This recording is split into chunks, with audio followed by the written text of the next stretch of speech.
Šiandien esame Bostone, viename garsiausių Amerikos miestų, kuriame prasidėjo JAV kelias į nepriklausomybę. Čia taip pat yra ir visa gausybė nuostabių lietuviškų vietų, kaip 100 metų senumo bažnyčia, 4 aukštų lietuvių klubas arba Stepono Dariaus aikštė. Kas visą tai kūrė, kaip tai atrodo šiandien, pamatykite viską patys ir išgirskite iš lūpų tų žmonių, kurie visą tai prižiūri ir tuo rūpinasi. Bostono raudono plytų senamiestis vienas gražiausių visose JAV.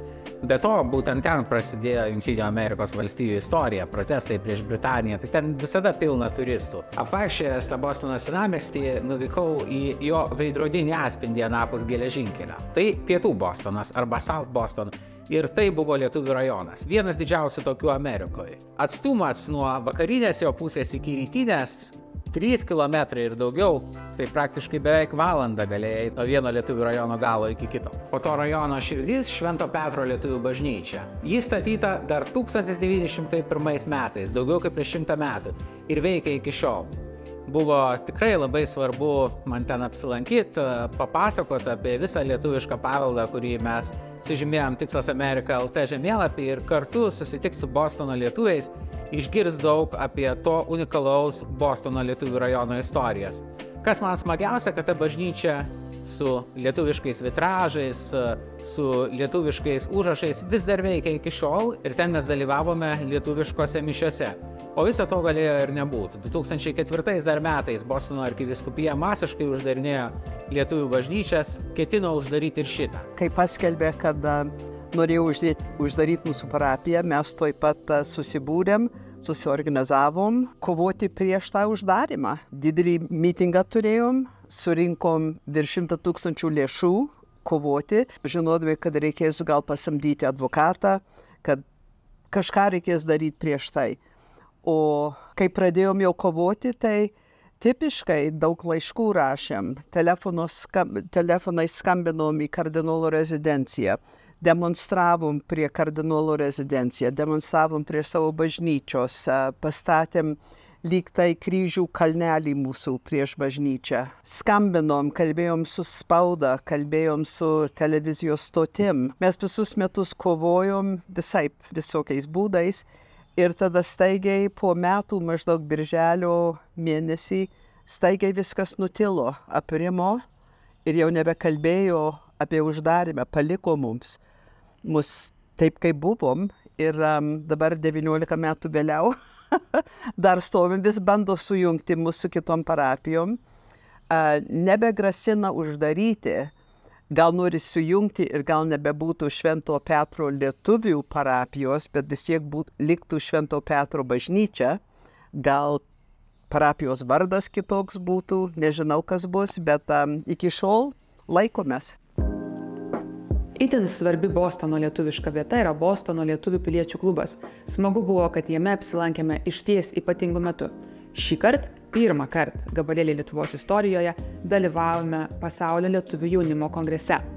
Atidarimas vyko ne kur kitur, o Bostono lietuvių piliečių klube, kur susirinko ištisas būrys jaunimo iš viso pasaulio. Dalyvavo ir garbūs svečiai, kaip Lietuvos ambasadorė Jungtinėse Amerikos valstijose Audra Plepytė, Pasaulio lietuvių bendruomenės pirmininkė Dalia Henkė, JAV lietuvių bendruomenės pirmininkas Arvydas Urbonavičius, kunigas tėvas Antanas Saulaitis ir be abejo dar daug garbių svečių. O jaunimas klegėjo tiesiog ne tik lietuvių kalba, tačiau ir ispanų kalba, anglų kalba ir pažindinosi, tarėsi dėl ateinančios savaitės programos. Programa buvo išties plati, tai prasidėjęs Bostone kongresas, toliau turėjo vykti Vermonte stovykloje Neringa, dar vėliau persikelti į Kanadą, į Monrealį. Mes taip pat su jaunimu keliavome Vermonte lietuvių stovykloje, turėjome gabalėlį Lietuvos viktoriną ir paskui taip pat atsidūrėme ir Kanadoje. Apie Pasaulio lietuvių jaunimo kongresą, kitas mūsų gabalėlį Lietuvos video, kviečiame pasižiūrėti ir jį.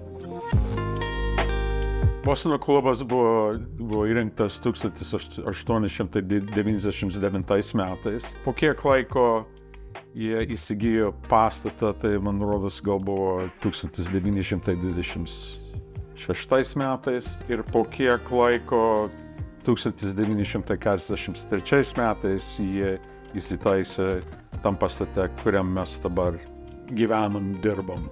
Tikslas klubo buvo padėti iš Lietuvos atvykusiem į Ameriką, į Bostoną, įsikurti Bostone ir kad padėti jiem pilietybę įsitaisyti ir grinai parūpinti vietą lietuviams Bostone gyvenantiems, vietą susieiti, pabendrauti.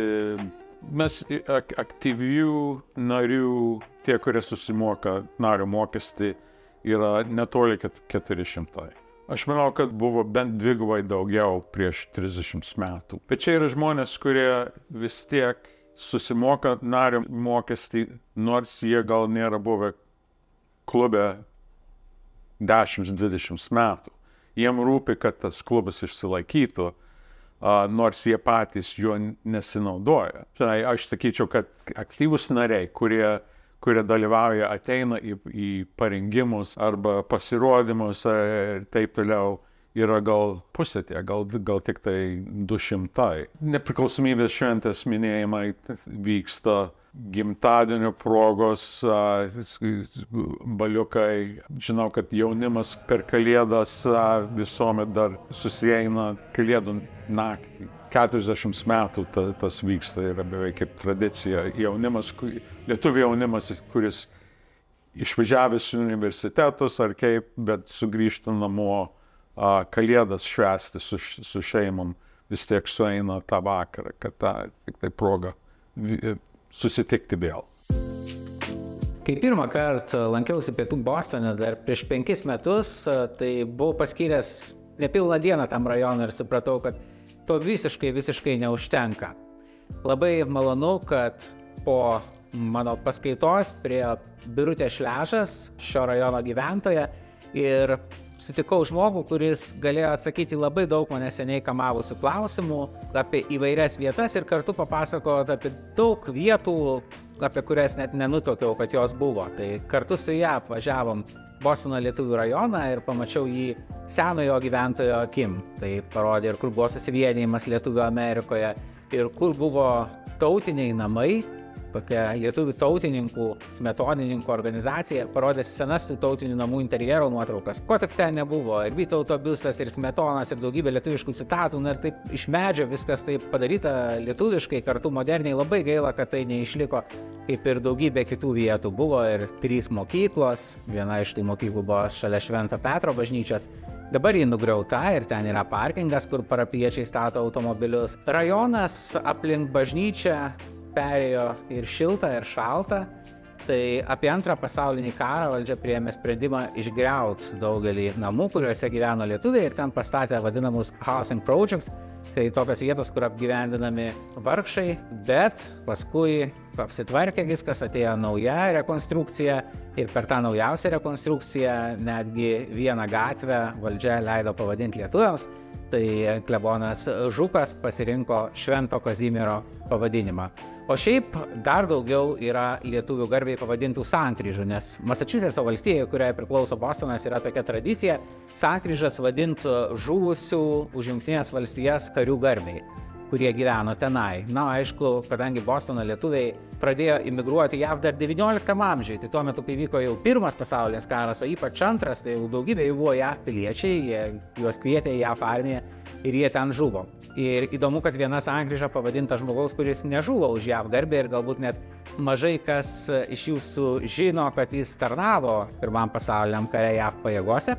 Tai yra Steponas Darius, garsusis lakūnas, kurio tiesa vardas čia parašytas Stephen Darius. Tais laikais buvo įprasta, kad Amerikoje žmogus pasirašinėja, tarkim, angliškai, o Lietuvoje lietuviškai, o galbūt Lenkijoje lenkiškai. Vienas klausimas, kurio šiemet atvažiavom atsakyti ir kuris kamavo dar nuo pat 2017 metų, tai yra klausimas dėl Bostono enciklopedijos. Bostonas yra tas miestas, kuriame išleista pirmoji pasaulio istorijoje enciklopedija parašyta lietuvių kalba. Buvo pradėtas tas procesas dar tarpukario Lietuvoje, bet nespėta jau užbaigti, ir štai emigrantams Bostone, nebeturint jokio priėjimo prie Lietuvoje esančių archyvų, prie visos Lietuvos informacijos, pavyko padaryti tą titanišką darbą, tiesiog surinkti enciklopediją apie Lietuvą, apie pasaulį lietuviškai, o paskui dar angliškai apie Lietuvą enciklopediją Lituanica, Ir man buvo klausimas, tai kurgi išleista ta enciklopedija. Labai pradžiugino susitikimas su Birutė Šležas, kurį supratau, kad puikiai išmano viso rajono istoriją. Iš tikrųjų, enciklopedija buvo leista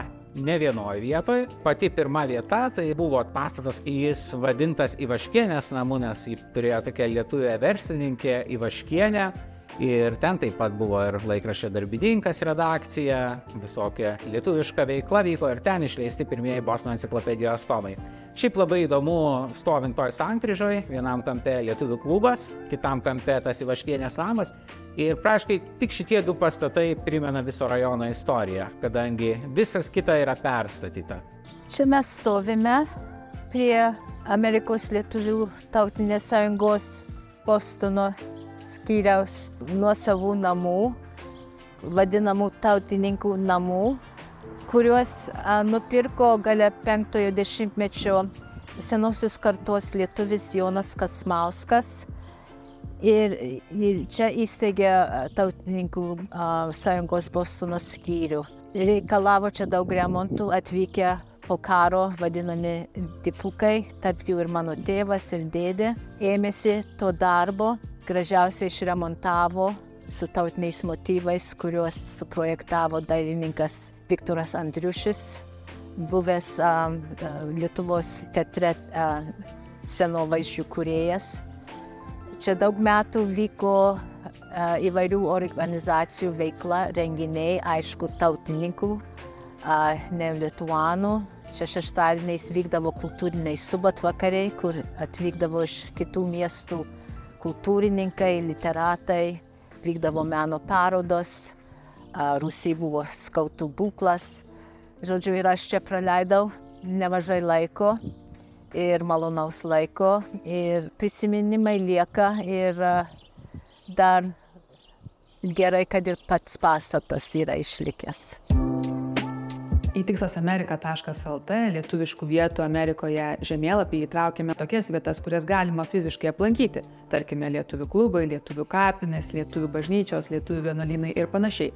Arba, jeigu tokios vietos neegzistuoja, buvusias jų vietas. Tačiau, tarkime, Bostone veikęs tautinis klubas, nors jau nebeegzistuoja, tačiau Lietuvių tautinė sąjunga dar sėkmingai gyvuoja. Ir tai tikrai nėra vienintelis pavyzdys. Yra nemažai organizacijų, kurios neturėdamos savo pastatų Jungtinėse Amerikos valstijose sėkmingai vykdo savo veiklą. Lietuvių bendruomenė irgi toks pavyzdys. Lietuvių bendruomenės apygardos tai yra vienas iš organizacinių vienetų, kurie apjungia apylinkės. Mūsų lietuvių bendruomenės veikla Amerikoje susideda iš daugybės apylinkių, kurių sudaro 50 ir turime 9 apygardas. Kiekviena apygarda apjungia 5, 2, 8 apylinkės priklausomai kokio dydžio teritoriją apima lietuvių ir išplitusi yra lietuvių bendruomenė. Šie klubai kaip Pietų Bostono lietuvių klubas, jis yra savarankiškai funkcionuojantis vienetas kaip organizacija, kurie turi savo valdybos komitetą ir jie pilnai tvarko savo tiek finansinius, tiek organizacinius klausimus. Jie yra tik tai kaip dalis mūsų visos bendruomenės. Į bendruomenę mūsų Bostono, ypatingai Bostono lietuvių bendruomenę, įeina 9 atskiros organizacijos, kaip pavyzdžiui Pietų Bostono lietuvių piliečių klubas, tautininkų sąjunga, Bostono skyrius, skautai, sodauto grupė, tautininkai, parapija. Parapija egzistuoja atskirai. Jie turi savo funkcijas, kur, kai sako, mes dirbame, nes netrukdydami vieni kitiems. Po Pietų Bostono apvažiavom ir kitus istorinius lietuvių rajonus Bostono apylinkėse. Tokių buvo daugiau ir kiekvieno iš jų centre paprastai būdavo lietuvių bažnyčia. Deja, per tą bažnyčių uždarymo vajų 2004 visos kitos lietuvių bažnyčios buvo uždarytos. Taigi įdomu buvo pamatyti, kaip atrodo jų pastatai jau po beveik 20 metų, kas ten išliko lietuviško, jau kas iš vis išliko. Tai štai Kembridžo rajone, kuris garsėja labiausiai Harvardo universitetu, tai yra tas rajonas, kur yra vienas garsiausių pasaulio universitetų, tai ten lietuviškų ženklų ant bažnyčios liko tikrai nemažai, kadangi ta bažnyčia vietos parapijiečio, su kuriuo daug susirašinėjau, John Belskis dėka ir kitų parapijiečių buvo pripažinta paveldu ir ją nusipirko nekilnojamo turto vystytojas, pavertė butais, bet turėjo išlaikyti ir lietuvišką užrašą ant kertinio akmens, ir virš įėjimo yra lietuviškas užrašas, taip pat gretima klebonėje architekto Manomaičio, tai ten yra karūnuota tokiais žirgeliais ir yra Petro Sarapo, veterano pasaulinio karo aikštė, pavadinta priešais bažnyčią, visa tai išliko. Kur kas mažiau kas išliko Norvudo priemiestyje, tai Norvude bažnyčia irgi yra daugiabutis namas, bet jokių ten lietuviškų ženklų nėra, priešais buvo lietuvių klubas, jis irgi dabar tiesiog paprastas pastatas. Laimiai pavyko rasti vieną lietuvišką vietą Norvude, tai yra paminklas Antrojo pasaulinio karo veteranams lietuviams. Anksčiau jis stovėjo prie bažnyčios, o dabar perkeltas į kapines. Apie Norvudo lietuvių istoriją, taip pat ilgai ten klebonavusi lietuvių kunigą Vincą Valkavičių, papasakojo Gita Kupčinskas, ilgametė tos parapijos narė. 77 metais mudu su vyru atsikraustėm į Valpo miestelį čia šalia parapijos. Ir aš Sudauto folklorinio ansamblio vadovė. Mes kas penktadienį susirinkdavom repetuoti ir buvo toks noras, nes buvo sudėtinga, kur mes galim rinktis, Bostone buvo sunku ten mašiną statyti ir taip toliau, ir kartais net nesaugu anais laikais, Bostone buvo tai. Mes prašėm klebono tuo metu Švento Jurgio, ar galim ten repetuoti, jis nesutiko. Bet 82 metais atėjo kunigas Vincas Valkavičius. Ir jis žmogus istorikas, ir jis pats muzikas, labai mus rėmė. Aš jau paprašiau, ar galim kas penktadienį susirinkti, ir jis su mielu noru mus priglaudė. Tai kol jisai buvo klebonas, kol mus uždarė, mūsų ansamblis kas savaitę rinkosi. Ir buvo kažkas nepaprasto, nes jis labai puoselėjo mūsų veiklą. Jisai žmogus buvo nepaprastai organizuotas. Aš labai jį gerbiau, nes būdama ansamblio vadovė, aš su juo artimai bendradavau. Jis suorganizuodavo mums visokius pasirodymus irgi. Reiškia, ne tik tai, kad mes čia galėjom susirinkti, bet jis skatino mus nešti lietuvių tautosaką į kitas vietovės. Po kiek laiko prie mūsų bažnyčios atsikrausti labai daug portugalų. Tai jisai sugebėjo, jisai žmogus labai talentingas ir kalbas mokėjo, jis portugališkai galėjo mišes atlaikyti. Tai jis lietuviam išaiškino, kad jūs patys buvot imigrantai, jūs suprantat, ką reikia priglaust portugalus. Tai mūsų parapija mūsų uždarė turbūt dėl pinigo, nes reikėjo vyskupijai pinigų, nes mes patys įsilaikėm, mes neturėjom bėdų, buvo labai graži ir labai gyva parapija. Nedidelė, bet kas sekmadienį buvo lietuvių ir amerikiečių ir portugalų ir vienu žodžiu buvo puikiai vieta. Tai didžiausias skausmas buvo, kai jau mums pasakė, kad mūsų uždaro. Nors pati Gita Kupčinskas intensyviai lankė lietuviškas pamaldas Norvudo lietuvių bažnyčioje, tačiau tas faktas, kad paminklas, stovėjęs prie bažnytėlės, perkeltas į Highland kapines, jai nebuvo žinomas. Apie tai, kad paminklas atsidūrė kapinėse, mūsų informavo vienas gabalėlį Lietuvos svetainės skaitytojas, parašęs, kad tuo atveju, jeigu ekspedicija vėl driektųsi per Massachusettsą, mums reikėtų šias kapines aplankyti. Ir išties, atvykę ten, ilgai neužtrukome. Akį patraukė plazdančios trispalvės, o pats paminklas taip pat nemažas. Jame Šventasis Jurgis smeigia drakoną. Šventasis Jurgis be abejo yra ir Lietuvos globėjas. Per susitikimus manęs dažnai klausia, pasakojat apie lietuvių paveldą, o ar kokį nors paveldą yra palikusios buvusios Lietuvos mažumos, pavyzdžiui, Lietuvos lenkai, ar Lietuvos vokiečiai, ar Lietuvos žydai, kurie emigravo iš Lietuvos į Ameriką. Tokių žmonių irgi buvo labai daug, 10 000.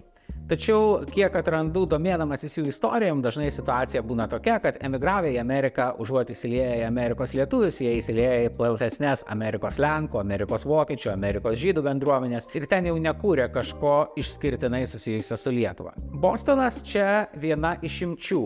Čia yra net kelios glaudžiai su litvakais susijusios vietos.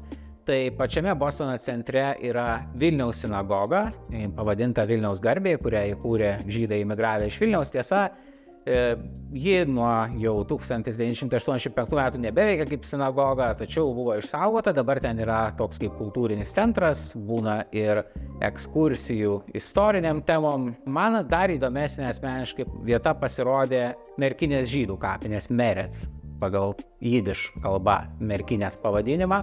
Ir įdomu tai, kad tas Merkinės žydų kapinės, galima sakyti, atradau visiškai per atsitiktinumą. Ar gal net tiksliau per 3 atsitiktinumus. Tai tiesiog naršydamas Facebook pamačiau, kad toks senas pažįstamas Mindaugas Černiauskas iš Merkinės krašto muziejaus pasidalino Iljos Goldofto nuotraukom su to Merkinės žydų kapinaitėm. Ir kas įdomu, kad visam internete daugiau visiškai jokių nuotraukų nėra, nei tų Merkinės žydų kapinių, nei to paminklo. Tai buvo tik tai tos kelios nuotraukos, kuriom Ilja pasidalino Facebook'e. Ir man pavyko susisiekti su Ilja, viskas išėjo tikrai labai įdomiai, labai įdomus žmogus, kuris yra pats Merkinės rabino anūkas. Todėl, nors jisai užaugo Baltarusijoje, jį visada labai traukė Lietuva ir Merkinė, ir jis pats buvo labai sužavėtas, kai atrado tas Merkinės žydų kapinės. Tai taip išėjo, kad pas Ilją būtent apsistojom Bostono apylinkėse, ten praleidom 6 naktis. My relatives from Merkinės, and I'm very close to, I often go to Lithuania, I often go to Merkinės, and then through Google search, I found that, and I'm from Boston, that in Boston, the city I am from, there is a Merkinės cemetery.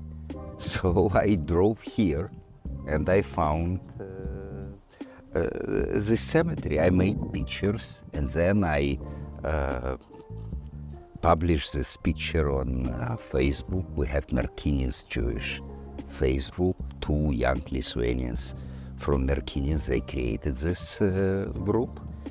And then I found about Merkinės Relief Association, and they exist till 1985. So Merkinė is a very small town in Lithuania, even though there are many Jews there, it's still in a number of thousands. So how it became possible for Jews of a single Lithuanian town to establish this, well, quite large cemetery in Boston area? It's a pretty simple. So people immigrated from Lithuania at the beginning of 1900s. So just the Lithuanian Jews, they were looking for better life.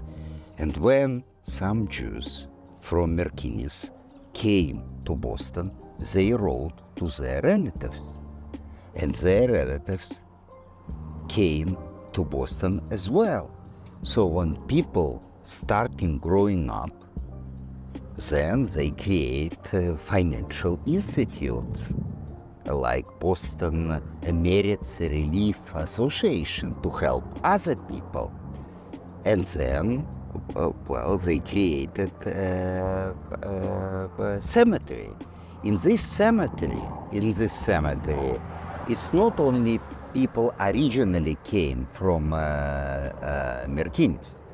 Well, there are some descendants from them. So this is, you can see that quite, as you said, quite large cemetery from small city of Merkinės. And in Merkinės there were many Jews before Holocaust. And now Merkinės is a very famous city in Lithuania. What's pretty unique here is this memorial to people of Merkinė in particular who died in Holocaust. In many cases, the Jews have integrated into wider American Jewish communities, but these descendants of the Jews from Merkinė still felt that connection with their hometown to build this memorial. Yeah, it's pretty touching. I agree with you. It's not so often that not in general for our brothers and sisters who was perished in Holocaust under Nazis, but this is particular for our brothers and sisters from Merkinės. Bostono Danvers priemiestyje laukia JAV analogų neturinti vieta – lietuvių, lenkų ir rusų klubas. Mane šokiravo. Pirmą kartą per šią vasarą JAV pamatyti rusų vėliavą, na ir toji kabėjo prie mūsų trispalvės. Klubo istorija išties unikali. Klubas įsteigtas dar iki Antrojo pasaulinio karo, iki tol, kol sovietų okupacija supriešino šias visas tris tautas. 1939-aisiais Lenkų klubas pradėjo priimti ir lietuvius, ir rusus. Taip klubas ir tapo tritautis. Per tas 6 dienas ištyrinėjom ne tik patį Bostoną, tačiau ir daugybę vietų aplink Bostoną. Apie visus tuos lietuviškus miestus aplinkui Bostoną kviečiame žiūrėti kituose Gabalėlių Lietuvos video.